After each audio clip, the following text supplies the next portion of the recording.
Hello, everyone. Today is Tuesday, October 25th, 2022.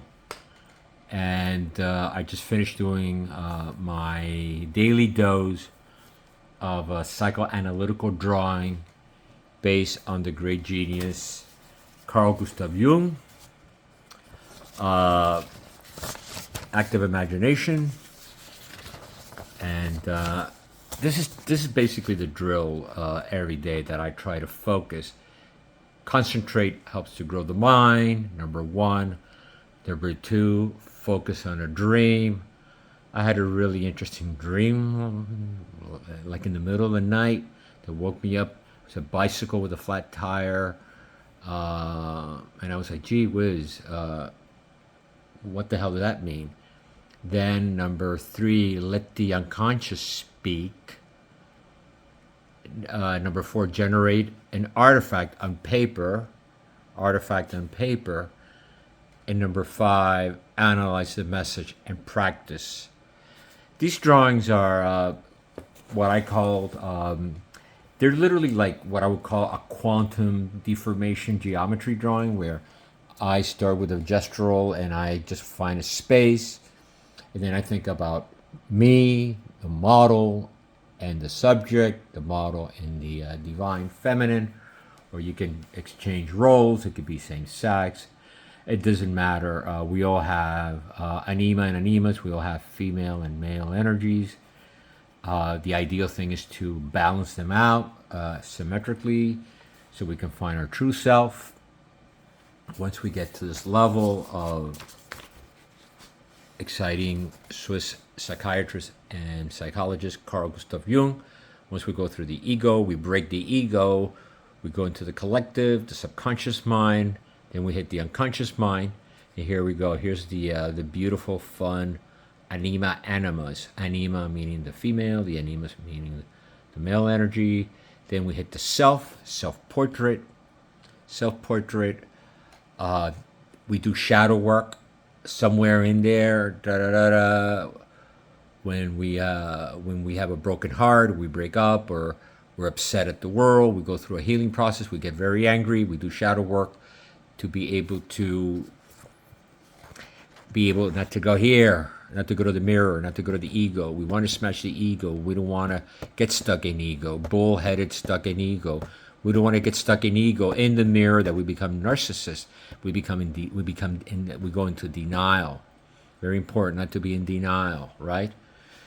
In a culture today where it's a very narcissistic culture, a culture of malarkey, of running away from the what?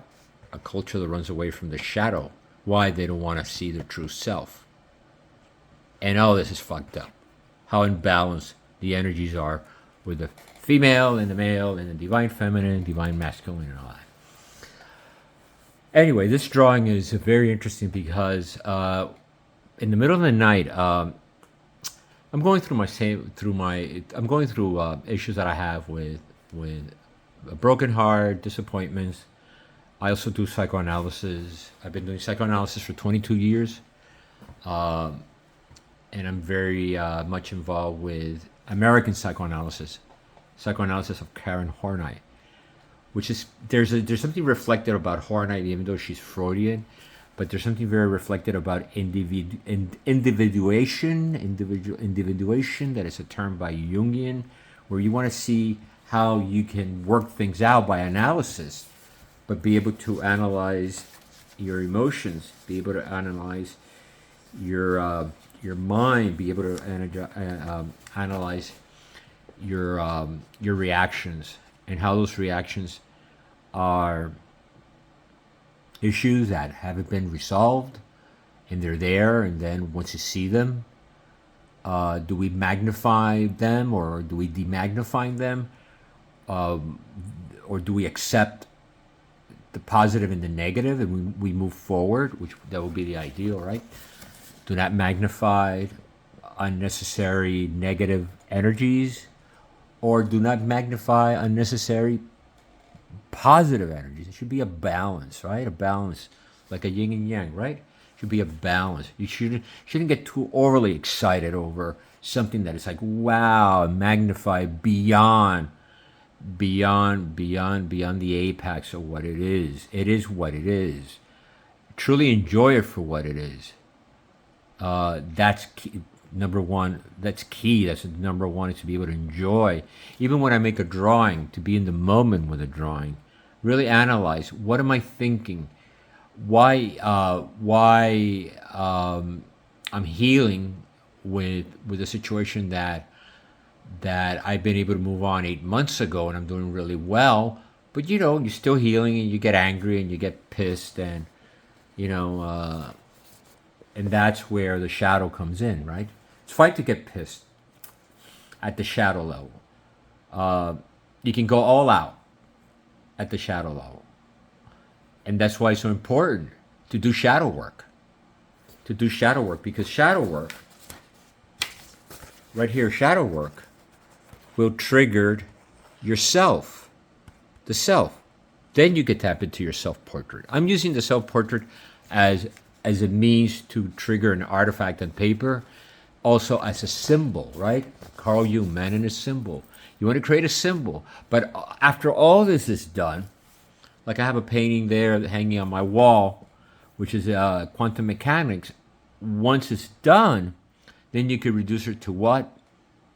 To the exciting, stimulating archetype. Then you have an archetype. And the archetype is something that you can have a point of reference with the archetype. The archetype could be, okay, going back to this drawing. So, and here will be the archetype, believe it or not. The archetype would be, after I process this, why we tend to put people on a pedestal. Look how high. Here's my head, and it's funny, it's hilarious, because I've been trying to get a haircut for the last 6 months, so my hair is growing long, where I usually have it short. I have long hair. My stylist, she couldn't cut my hair.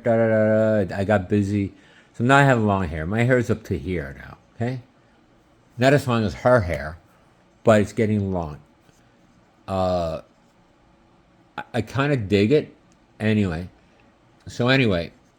but look at here. My head is here, and she is like a head over me.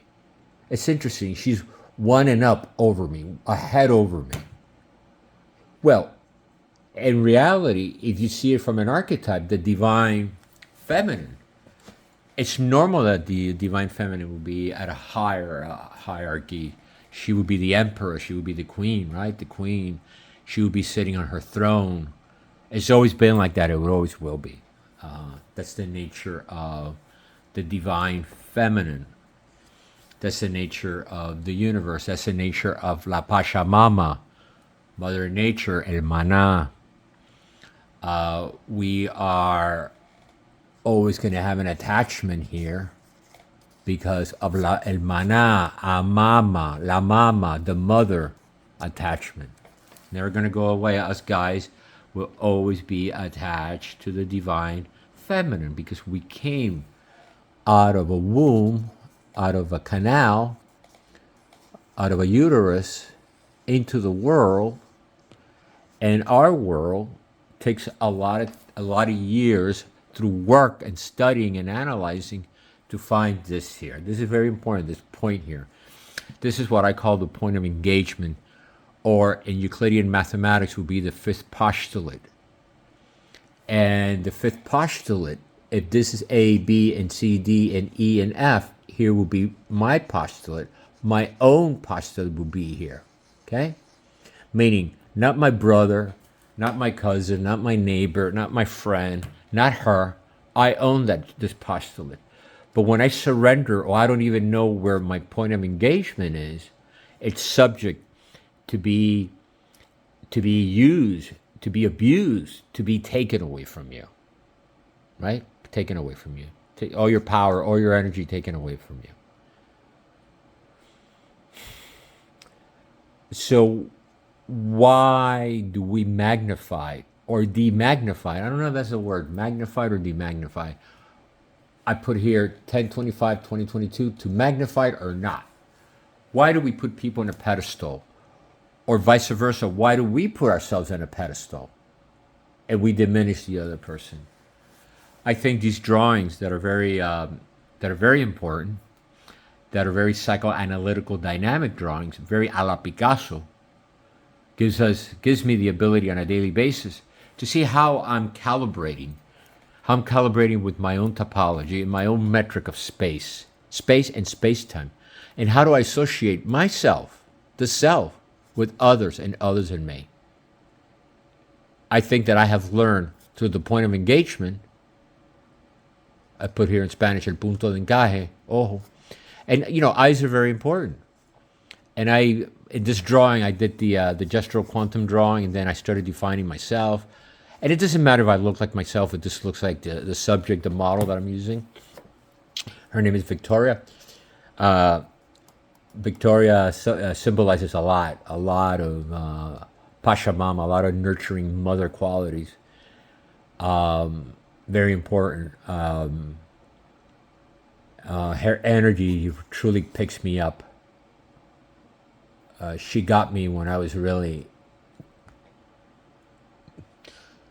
very heartbroken. So, the love I have for her is amazing, and I love, and I love. My heart will be here. I have a lot of room for her, and I have a lot of room for love. I have a lot of room for myself and others in me. But it's really important to put things in perspective and really have a perspective viewpoint. A beginning, it could be a vanishing point in the three-dimensional world, or it could be a beginning point or bird's eye viewpoint of how we're going to see the world and see others and see ourselves. Instead of magnifying others and degrading ourselves or demagnifying ourselves, we're going to try to see if we can get that point and put it out of our ego and leave it out somewhere where we can find the balance. And we can use that point as a reference point, not a point of departure, a point of reference point that we can go there, find ourselves there, and continue doing the work. Okay? Thank you. Thank you very much for watching.